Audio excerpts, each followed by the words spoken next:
Good morning. Welcome to the second day of the Newman Portal Symposium. This is our 10 o'clock Eastern Time session featuring Christopher McDowell speaking on America's first metals, the Kittanning and Easton metals.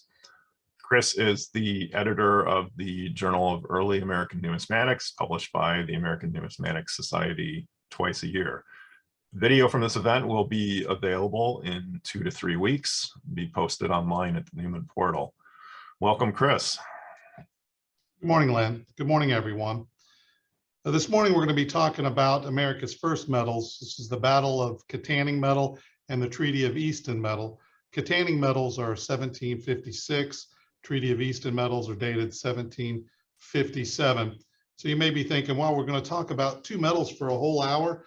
But the reality of it is we're going to talk about a half a dozen metals because there are so many restrikes and copies of these metals. And one of the things I'm going to be doing is helping you differentiate between the various restrikes and copies and the originals. I have some very new information to present to you this morning on the Kittanning destroyed metal.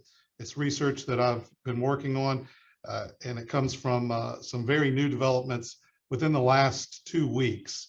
So this is going to be the first time that information has been presented.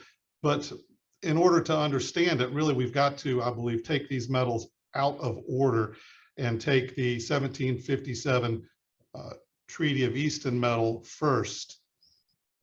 These metals are made by the same two men, 1 year apart. The makers are Quakers. The 1757 metal is a peace metal. The 1756 Kittanning metal is a military award, and it's the first American military award. Fortunately, the history relating to these two metals is closely related. And I believe that in order to understand the metals, we have to understand the history that surrounds the metals. These metals were made by people to commemorate certain events. And so we have to understand the history to understand what is being commemorated and why the metals were made. So this is the original Treaty of Easton metal, made in 1757 in Philadelphia. So let's look at the history of this metal in order to get a real good feel for it. When William Penn was given his grant for what is now Pennsylvania, he felt that it was extraordinarily important to have good relations with the natives then living in Pennsylvania. And over the course of his life, he succeeded in that goal. The Quakers, Penn was a Quaker, as you may know, prided themselves on humanitarian treatment and treating the Indians with fairness and equality. And so the Quakers under William Penn always had really what should be a model in many respects for relations with the Native Americans. We're going to be focusing this morning on one particular Native American tribe, and that is the, excuse me if I mispronounce it, but the Lenape or the Delaware Indians. The Delaware Indians now live in Oklahoma, having been pushed west from their native lands along the Delaware River. William Penn's sons were not quite the same as he was with respect to the treatment of Native Americans who lived within Pennsylvania. His sons were not, I guess, of the same religion. They were Quakers, but they didn't have the same firm beliefs as their father, and they were more into money and power. And as a result, they did not treat the Indians quite the same as their father. The main rub between the Quakers and the Penn family and the Delaware Indians came as a result of this 1737 treaty, which is called the Walking Treaty. Even today, if you go on the Delaware Indians website in Oklahoma, they still complain about the treatment that they received in the 1737 treaty. In essence, what happened was William Penn's sons generated a controversy that did not exist, in order to steal the land from the Delaware Indians. And the result was, between the two, they resolved it that they were going to walk the land to determine who owned it. So it was going to be a 24 hours as you could walk the land. But the Penn brothers basically started at 12 midnight and had young men run all day. So that's not quite what the Delaware Indians had expected what was going to happen. As a result, the Penns took a tremendous area of land from the Delaware Indians, which caused a lot of problems that continue, as I said, even today. At the same time, all of this is going on, in the early 1750s, the French start to move down from Canada into the Ohio Valley. And they set up at what was then called the Forks, which is the confluence of the Monongahela, Allegheny, and Ohio rivers in present-day Pittsburgh. And they set up a fort called Fort Duquesne there. This was a great threat to the English at the time, because if the French could control this strategic river point, then they could basically control a trade towards the interior of North America. As a result, in 1755, an expedition was sent to Duquesne under General Braddock to take over that fort. It was a disaster for the British. General Braddock was killed, his army was destroyed, and English power in the Ohio Valley evaporated, which left then the French and their Indian allies in control of the Ohio River Valley. The French had gotten the Delaware to come over to their side and fight against the English against General Braddock's army, which really is what won the day for the French. Now the French encouraged the Delaware Indians to raid into Western Pennsylvania, which they did. So the whole peace structure between the Quakers and the Delaware Indians had fallen apart. And the Delaware Indians, as we'll discover soon, were destroying European settlements. They were capturing Europeans, and it was a big mess for the Pennsylvania government. Eventually, the strife between the Delaware Indians and the Pennsylvanians was settled at the Treaty of Easton in 1758. So this treaty brought peace between the Delaware and the Pennsylvanians and brought the Delaware Indians back into the fold of the English and away from the French, which eventually then allows for Fort Duquesne to be taken under General Forbes. So now the medal. The first thing you're going to see about the medal on this reverse is it's dated 1757. Well, if we go back to the treaty occurred in 1758. This medal is often described as a medal that commemorates, or a peace medal for, the 1758 treaty. That is not true. There was actually a series of treaties and meetings at Easton. Easton is a town just north of Philadelphia, which was a traditional meeting place for peace gatherings. And there were a series of peace meetings in that village in Easton leading up to the Great Treaty of Easton of 1758. This medal does not commemorate, and it was not issued for the 1758 Treaty of Easton, but rather for an earlier meeting that occurred at Easton in 1757. So that's one of the first important things that you need to understand about this. What is going on here in Pennsylvania at the time is there is also a lot of political intrigue between the Quakers, the merchants in Philadelphia, and William Penn's sons. The Quakers are actually starting to lose power, and they were actually cut out of the peace treaties. And so what they were doing is they were making these medals on their own. This was not, so to speak, a government issued medal, but rather a medal that was made privately by the Society of Quakers in Philadelphia to be given out to people who came to the 1757 Treaty of Easton. They gave out lots of things, including the medals at that treaty. This is as a result of the Treaty of 1758, Fort Duquesne is retaken.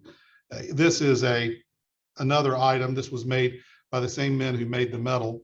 We'll talk about, we'll get into greater detail about that in a minute, but you'll note that this design is substantially similar to what's on the medal. So the Quakers not only were giving medals to the Indians, but they were giving other items to the Indians to try to encourage them to come to the peace table.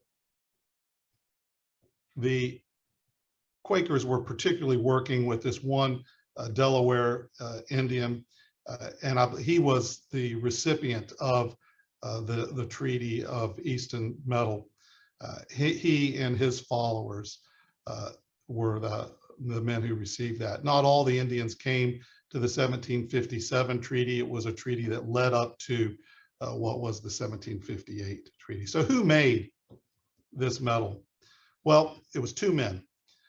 Edward Duffield, who was a watchmaker in Philadelphia, and Joseph Richardson Sr., who was a silversmith in Philadelphia. Both of them were Quakers. They both belonged to this society that raised money to try to work and have peaceful relationships with the Indians. Now this is the markings on the medal. You can take a quick second to look at that. A lot of the questions that surround the medal relate to how was it made. We have a first-hand account of how this Treaty of Easton medal was made from Joseph Richardson Sr.'s son, Joseph Richardson Jr., who worked at the United States Mint starting in 1795. And as we'll see, these dies for both the Treaty of Easton medal and the Battle of Kittanning medal were taken to the United States Mint by Joseph Richardson Jr. And the United States Mint began around 1800 making restrikes from the original dies of both of these medals. But this explains how the medals were struck at this time. This is actually at this point the second medal made in America. There is no press in America at the time, so these medals are made by striking them with a sledgehammer, the dies with a sledgehammer to make the impressions. This is the particulars of original Treaty of Easton medals. They are all struck over Spanish 8 reales, the edge of which remains. So what Richardson and Duffield did was they took an 8 reale and they smoothed off the obverse and reverse. They left the edge of the 8 reale, and then they struck the design over that. So all of the original Treaty of Easton medals are struck over 8 reales, and the edge can still be seen.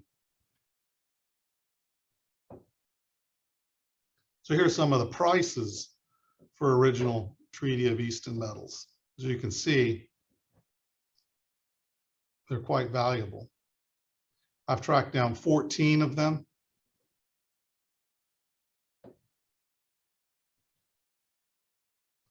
Now, as I said, Joseph Richardson Jr. brought the dies to the United States Mint. The United States Mint from about the year 1800 to about the year 1875 struck commemorative medals from the original dies of the Treaty of Easton. Eventually, as you can see, the dies totally crumbled. As the dies began to fail, the planchets were made thicker and thicker in order to get a good impression. So these metals here towards the end are very thick, they're very heavy, and they're rather interesting with all these die breaks. But in 1875, the Mint was not finished making Treaty of Easton metals, but their dies were finished. So in 1875, the United States Mint made copy dies. And then they continued to make these strike these copy metals up until 1972. This particular metal belonged to Eric Newman, and it came with, when it was sold, with this holder indicating, I believe that it indicated that he thought that it was a restrike. Lynn tells me that this was the holder that it was in when he bought it, but in any case, he didn't correct it. So Eric Newman, or at least the person who sold the metal to Eric Newman, could not tell the difference between the copy and the restrike. And so if Eric Newman can make that mistake, or not correct the mistake at least, many people might think, well, what chance do I have to be able to differentiate between a copy and a restrike? All right, well, I'm going to go over a couple of the things with you to help you. On the left is Eric Newman's copy. On the right is a restrike. Now, the way to tell a restrike from the original, as we've gone over, is the originals are going to be on 8 reales, and they're going to have the 8 reale edge still. The restrikes will not have that edge, so that's the easy way to tell a restrike from an original. But a copy on the left from a restrike may be a little more difficult. So one of the ways is, if you look on the right, if you see George II, the 2 Roman numerals, you'll see a die break extending down from the second Roman numeral. That die break appears on all of the dies, original dies. So if you're dealing with a restrike, you're going to have that die break. There are other ways to tell the two apart, but that for me is is always the easiest way. Also, if you look at what would be at 12 o'clock on the obverse, you'll see a place where there's a gap sort of in the rim, and that's where a loop can be attached to the metal.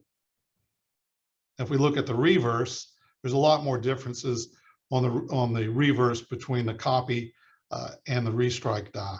If you look behind the Indian who sits on the copy, you can see that there's still there's a bit of ground showing. If you look on the restrike, there's no ground. If you look at the H and width, you can see that the sun is rays points to different areas on the H, and of course there are other ways. But for me, always when you look at them, that die break on the obverse and the 2 is the easiest way to tell them apart. And again, on the restrike, you have that place where the loop is to be attached. Okay, so with that knowledge, I'm going to show you a metal. This is a quiz. So is it a restrike or a copy? Right, it's a copy. You can tell because it does not have that break. You can see the ground behind the Indian on the reverse. So what are restrikes worth? What do they go for? I've broken these down between the early die states and the late die states. There's not a great difference between the two. These metals are made, as you can see, in different metals with a T: pewter, copper, silver, white metal, bronze, copper, and so forth. And these are the various prices.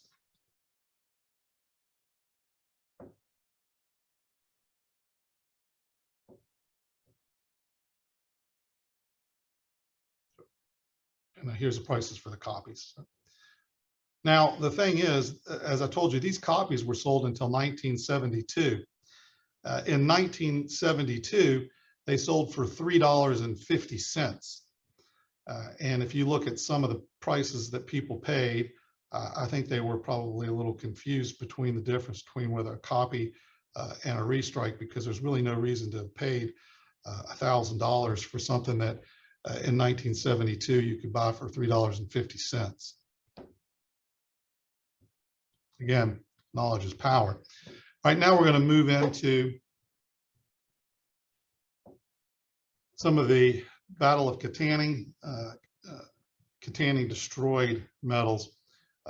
Here's a map of Pennsylvania, some of the geography that might be helpful to you. If you look where Philadelphia is and you go north, you'll see Bethlehem, Pennsylvania, and just north of Bethlehem, Pennsylvania is Easton. That's where the treaty meetings occurred for the Treaty of Easton. If you look out west, where the P is in Pennsylvania, to the left and down slightly is Kittanning. Kittanning was an Indian village northeast of Pittsburgh on the Allegheny River. The Battle of Kittanning occurred in September 8th, 1756. And it's very important to really appreciate this medal, to appreciate the history that led into this Battle of Kittanning and understand the battle itself.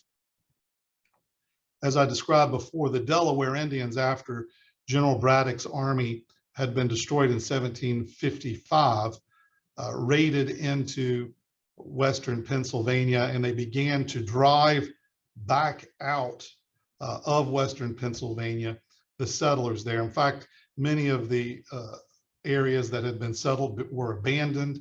People began to stream back into Philadelphia because of the unrest out west. The answer for the Quakers did not want to have a militia. They did not want to go and fight the Indians. Instead, they wanted, to make peace with the Indians, and the peace was not attainable, at least in 1756. The Quakers lost their power in the legislature, mostly as a result of this. The Quakers were building forts in the western area, believing the forts could protect the settlers. The Delaware were burning and destroying the forts even, and in 1756, they destroyed a fort and they killed most of the soldiers in the fort, and they took captive about 100 settlers, and they took these settlers to their village in Kittanning. And when that occurred, the legislature finally had enough, and they organized a militia force of about 300 men to go to the village in Kittanning and free the settlers and kill the chief of the Delaware. His name was Captain Joseph. Captain Joseph was well, for lack of a better word, he was pretty much a bloodthirsty killer. At least that's the way the settlers viewed him. And the militia wanted to capture or kill him at all costs. The governor of Pennsylvania put a bounty on Captain Joseph's head for his scalp, and also the scalp of other Delaware Indians, which historians, obviously it's a very controversial policy to put a value on the scalp. So these militiamen were going to the village of Kittanning to free the captives, to kill Captain Joseph, and to kill as many other Delaware Indians as they possibly could. Fortunately, one of them brought along a camera, so I've got a lot of photos to show you of the battle that maybe will help explain it. After a forced march of over 150 miles, the Pennsylvania militia arrived very early in the morning at the village of Kittanning, taking the Delaware Indians totally by surprise. They had a two-pronged assault on the village, and so very early in the morning they began the assault on the village. When it began, many of the Delaware Indians ran into the woods and were able to escape. The leader here is Colonel Armstrong, Lieutenant Colonel Armstrong, and they began firing onto the village. in order to kill Captain Joseph. The village is not like what maybe a lot of us might think of an Indian village. You know, when I think of it, I think, you know, often they were in teepees and things like that. That wasn't the case. The Indians, the Delaware Indians in Kittanning, had very sturdy log cabins. And what happened is when the assault began, some of them ran into these log cabins, and from that defensive position began to return fire onto the Pennsylvania militia. Captain Joseph and his family ran into one of these log cabins. There were about 30 log cabins like this in the village of Kittanning. And at this point, to some extent, the tables began to be turned, and the Delaware Indians began to give as well as they were receiving, and were starting to pick off many of the Pennsylvania militiamen from behind the sturdy logs of their cabin. Colonel Anderson at this point yelled over to Captain Joseph to surrender, and told him that if he didn't surrender, that what they were going to do is they were going to begin to light the cabins on fire. Captain Joseph yelled back at him, "I eat fire, and none of us, as long as we have breath in us, are going to surrender." At that point, the militia began to catch the log cabins on fire.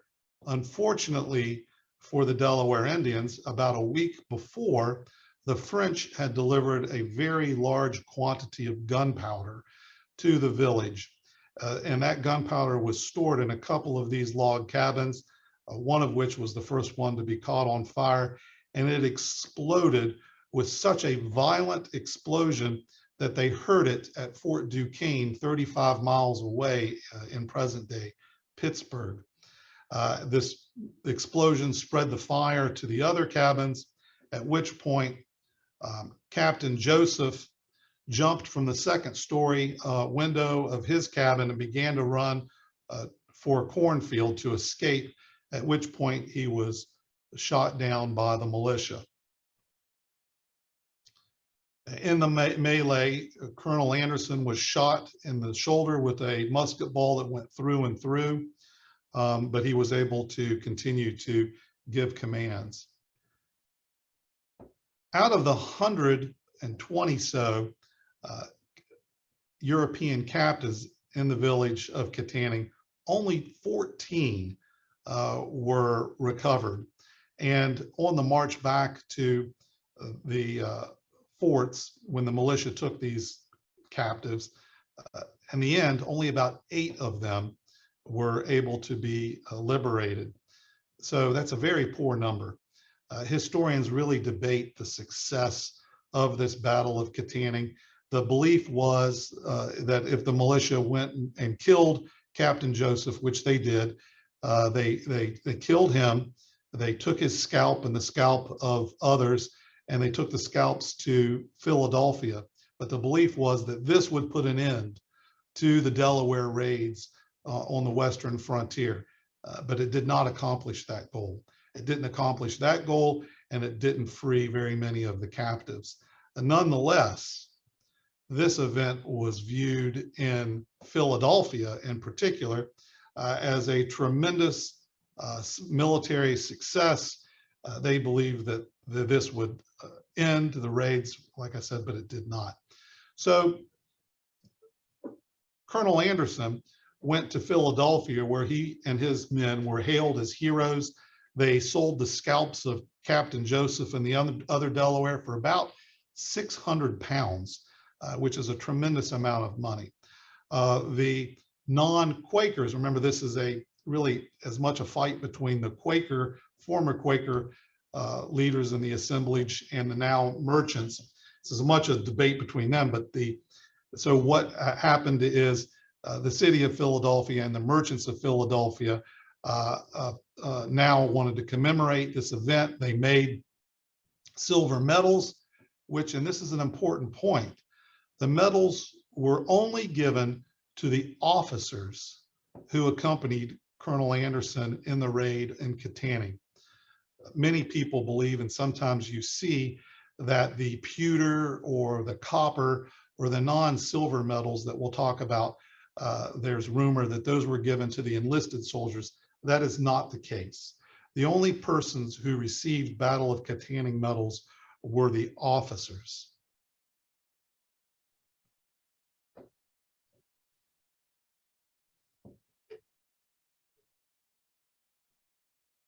These are original newspaper reports of the event.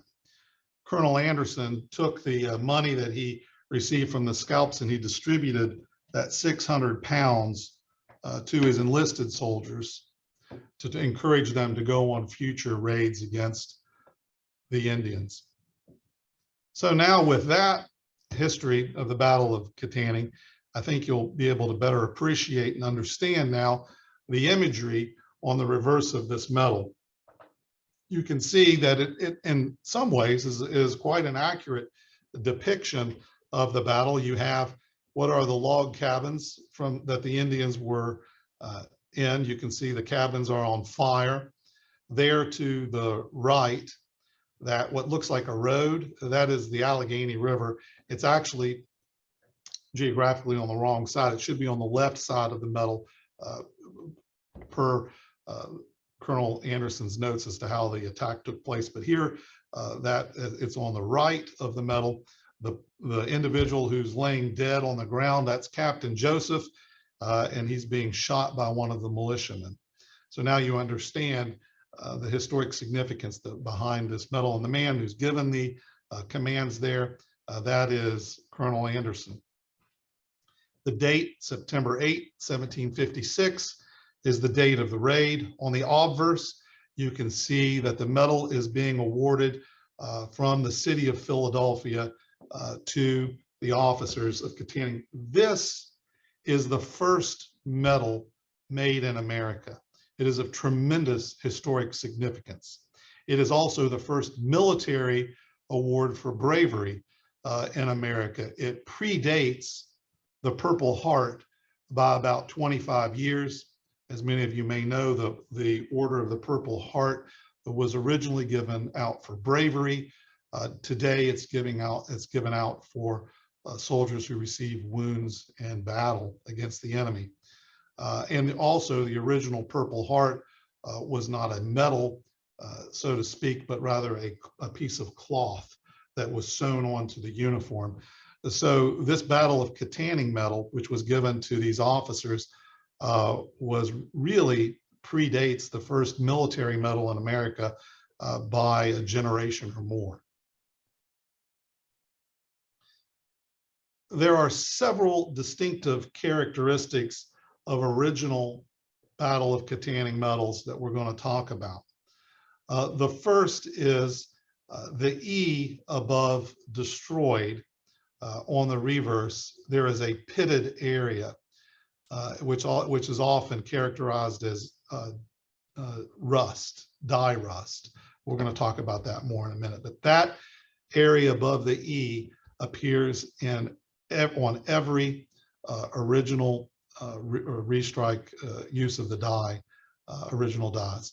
Also, on the 6 and the date, there is a die break. You can see it there.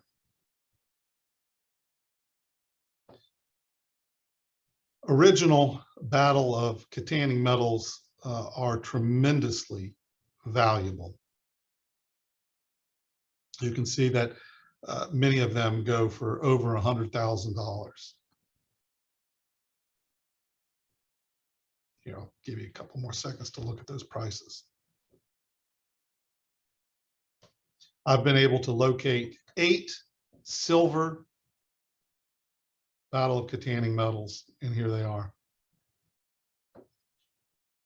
Okay, so here's the news. Here's what's new. This right here, this is a medal that sold for over $100,000 as an original Battle of Kittanning medal. What is new and what you're going to learn today for the first time is all of what we thought were original Battle of Kittanning medals are actually restrikes. All those medals that sold for over $100,000 are restrikes.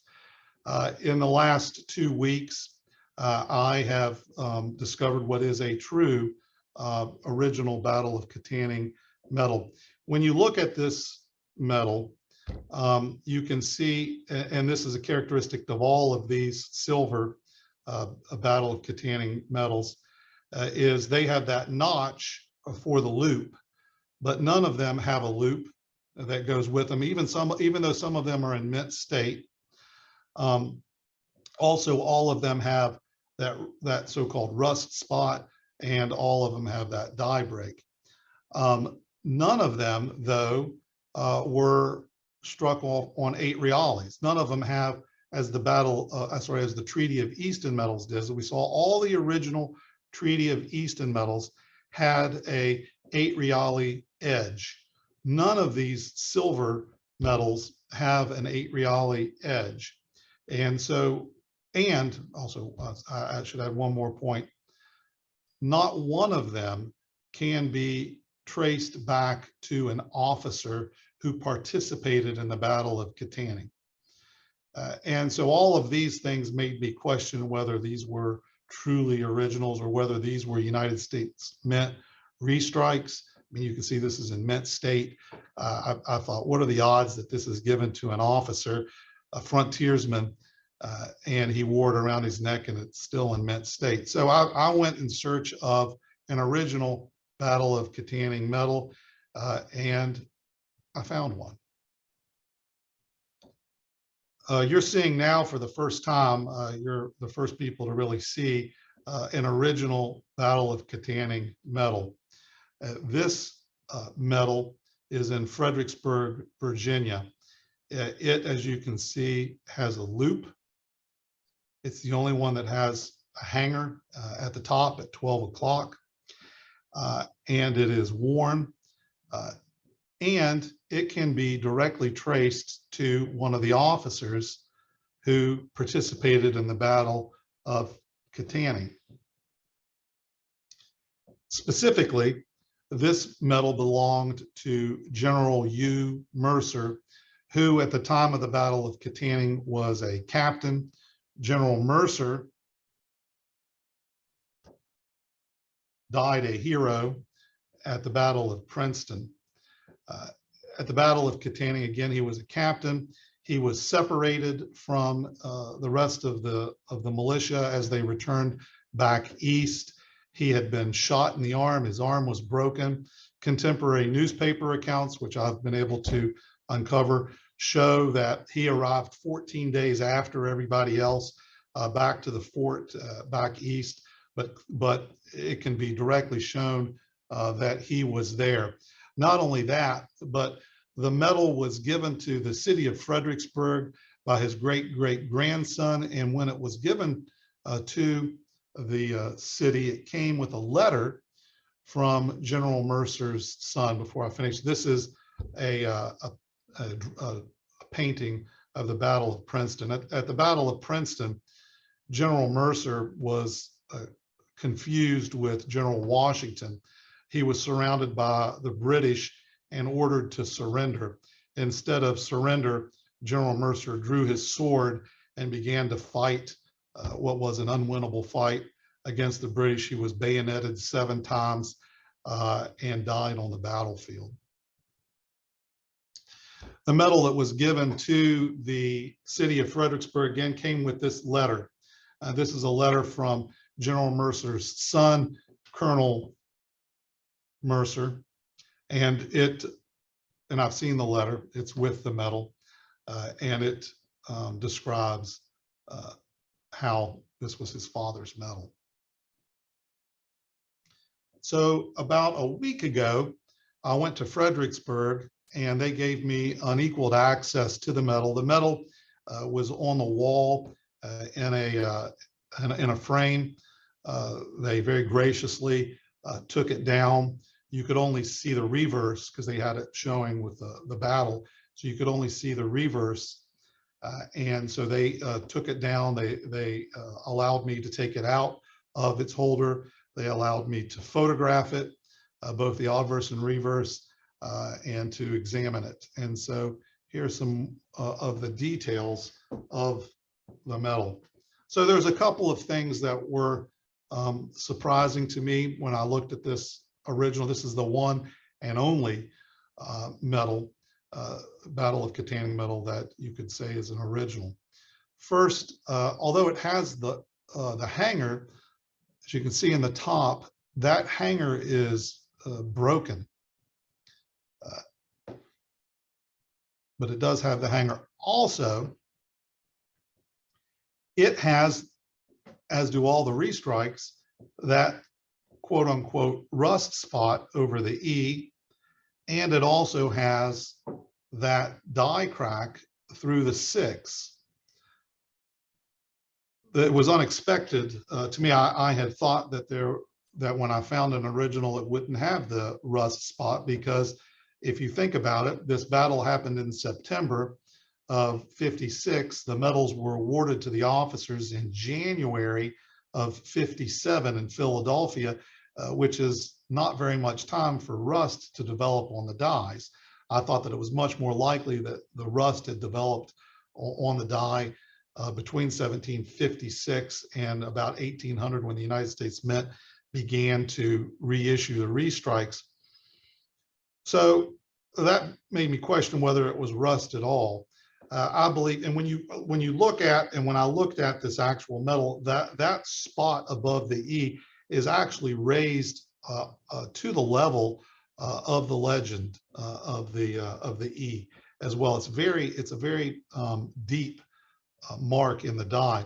So I believe that what it is not die rust, but most likely a spalding from the die, an impurity in the die and the alloy that caused a flake and a pitted area in the die rather than die rust.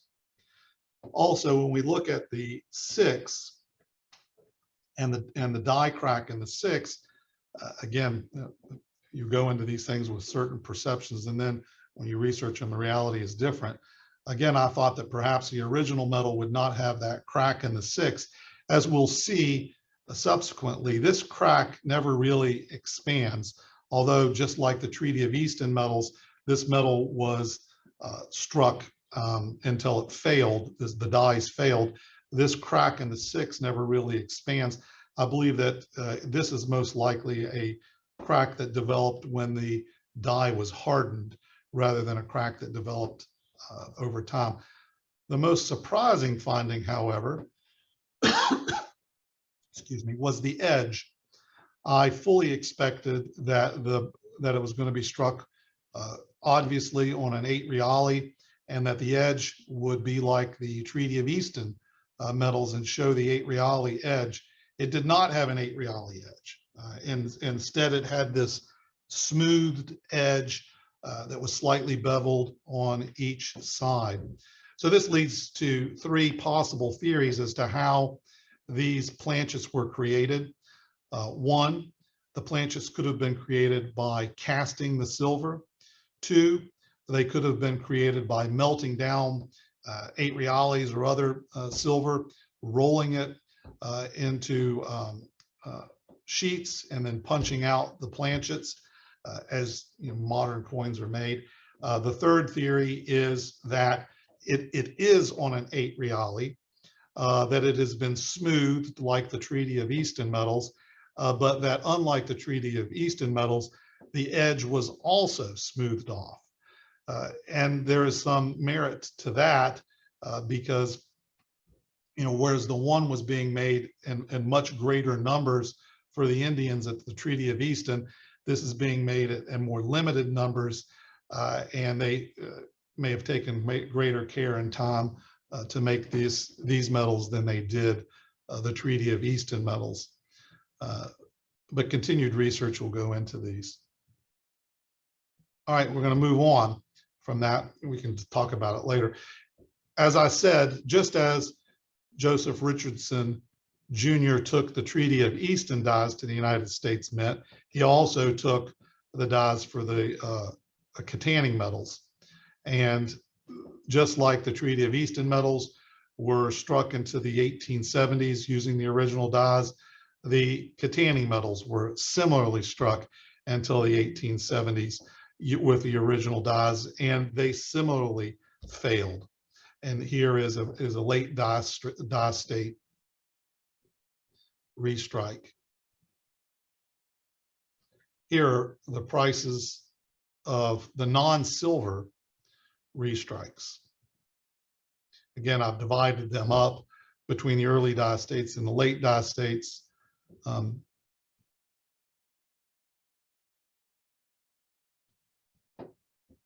Also, just as the United States Mint did with the Treaty of Easton metals, after the Battle of Kittanning metals failed, the dies failed in the 1870s, the United States Mint made copy dies.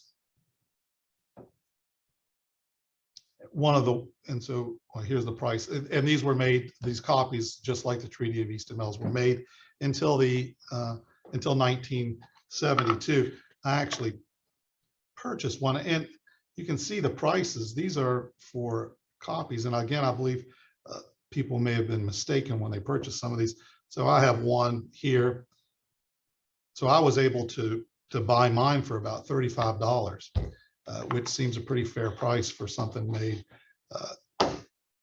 in the 1970s or the 1960s. All right, so here's the second quiz. So this quiz is between the copy dies and the original restrike dies.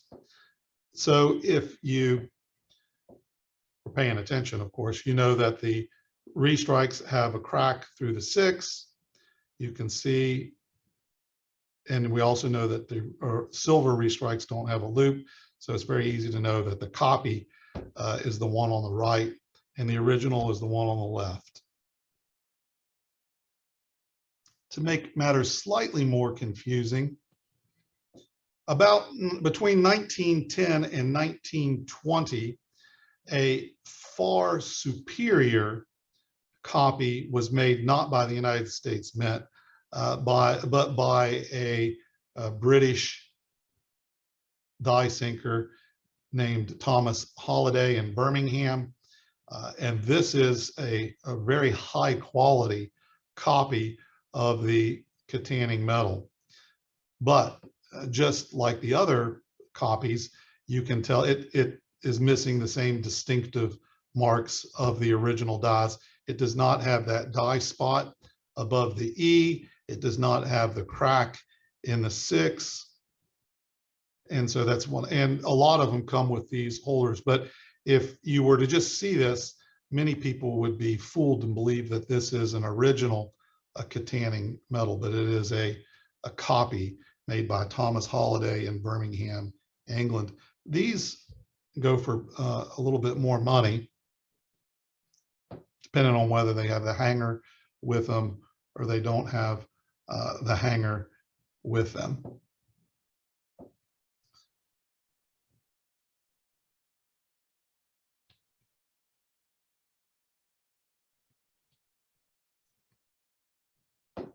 So what we have here are the first 2 metals made in the United States of America.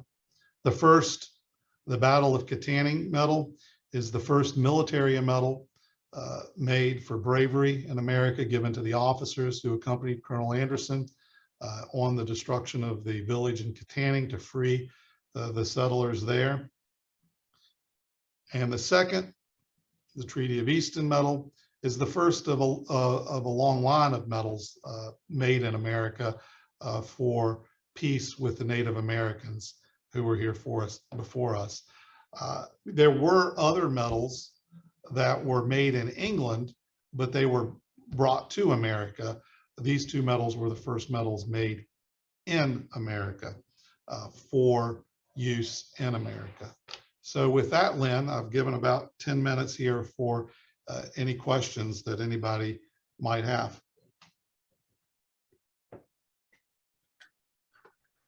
All right, we will open it up for any questions. You can enter questions in the Q&A at the bottom of your viewer in the center. First one's comment, fascinating and excellent talk. Thank you. And we've got another question here. You've been working on a rewrite of the Betts book. Any ideas when this will be available for publication? Yes. This is Betts 400 and 401. Betts 400 is Kittanning. Betts 401 is the Treaty of Easton. Right now, I have finished volume 1. There's so many metals, and I'm adding so much new material to them that this is going to have to come out in different volumes. Volume 1 is complete. It's been submitted to the ANS. It's going to be published by the American Numismatic Society. It has been already been edited and reviewed.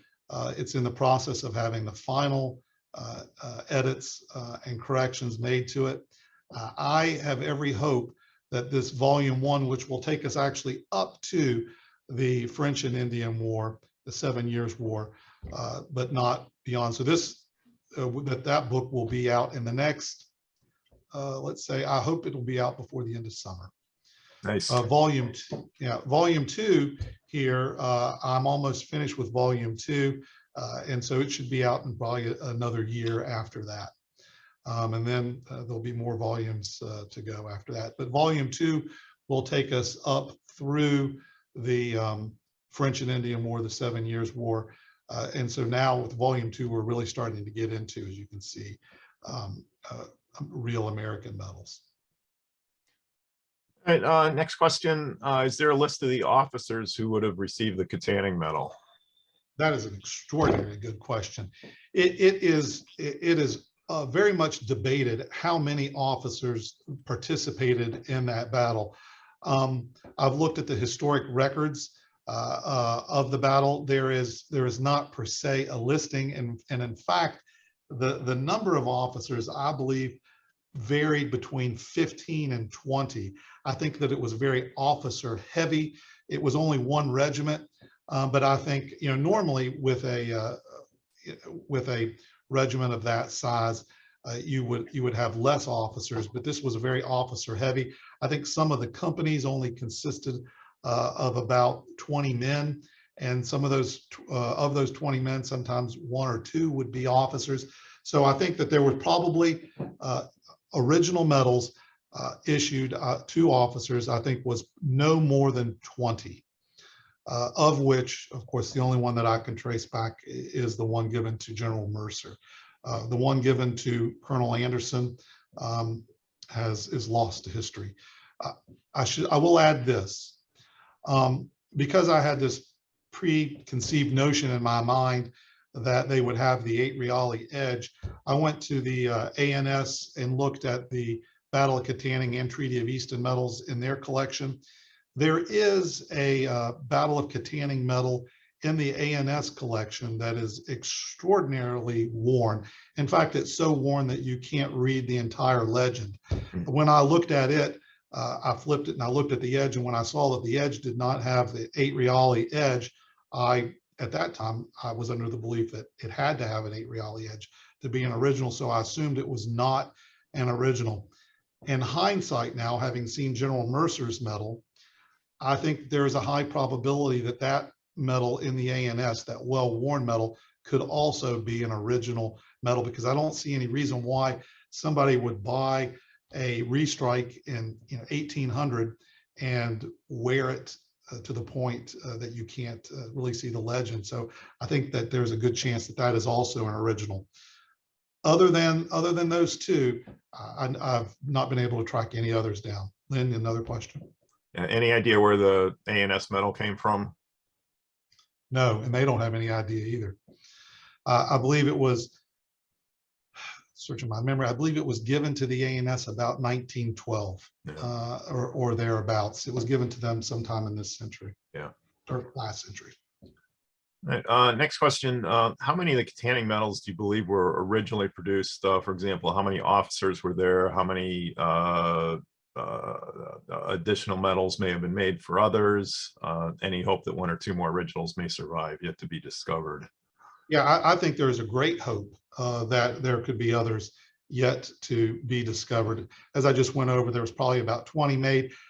There were about 300 men, about 275 participated in the actual battle. Again, the enlisted soldiers did not receive medals, just the officers.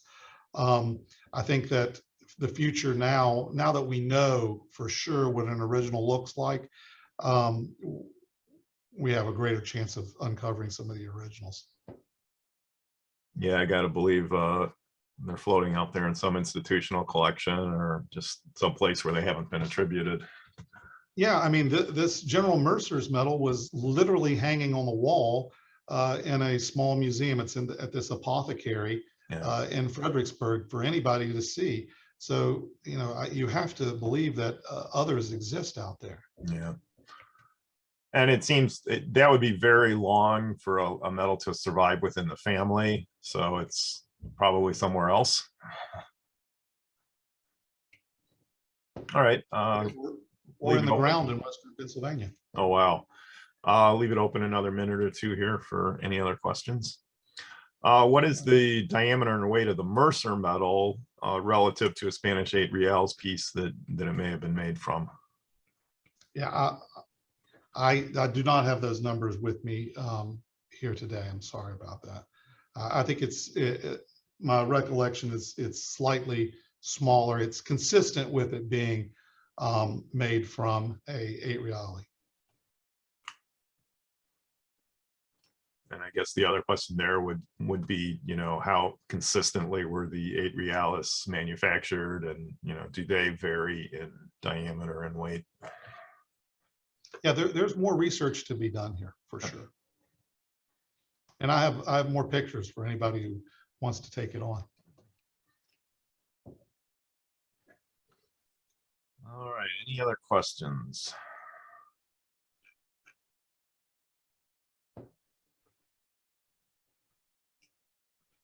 All right, I think that may be it. Well, thank you for presenting. It's always great to get fresh and original information. This is, I think, really going to impact the study of these metals. All right, I think we'll wrap it up there. Chris, thank you very much.